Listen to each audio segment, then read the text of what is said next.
it is not just ignorant youths that have been caught committing some of these crimes. Some of them are quite smart. The most recent one is a lawyer who was quite smart and educated. We should not imagine that these are people with mental problems or people who are just crazy or drug users within the society. These are very smart people. And there's a research that I read from, I think someone called Oda, that says people who are more educated, they're more vulnerable. The higher, the education, the higher the vulnerability into being recruited to a terrorist organization. Yeah, there has to be a gender dimension in some of these interventions. Maybe they will help because women tend to understand. We are not just mothers, by the way. Women are anything. We are professionals, we are mothers, we are everything. So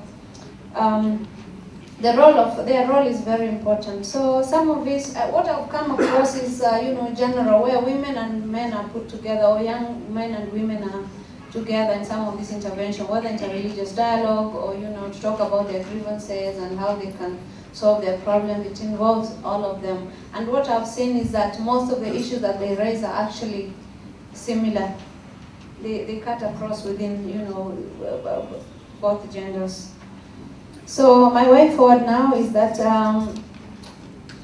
I would say, first of all, the problem for Kenya for me, besides terrorism, I see ethnicity as the basis of some of these problems. Because sometimes we pretend a lot when you go out there and, when our runners win, we want to say, yeah, Kenya, I'm a Kenyan.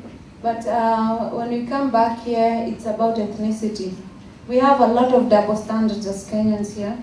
And that as long as a problem does not affect us, then it is none of our business. As long as I'm full, then I don't care about the other person. The Ubuntu, Ubuntu is not strong here. So I would say we should stop the double standards in terms of ethnicity and, religious stereotyping. And in tackling the whole problem, what we can do, I've already talked about, the failures in the security system. Everybody here has talked about them. Professor has mentioned them. I don't want to repeat them. But what you and I can do is to, to take a central role. Ask yourself, what can I do? Including those who are actually vulnerable into some of this. Ask yourself 2 times, what can I do into this? The civil society is actually not very strong. We need to engage in various ways that we can, instead of just looking at the government and pointing fingers. We need to look at what can we do, even educating yourself and trying to highlight and tell your neighbors that this is whatever is being highlighted out there is not true. That is an initiative by itself.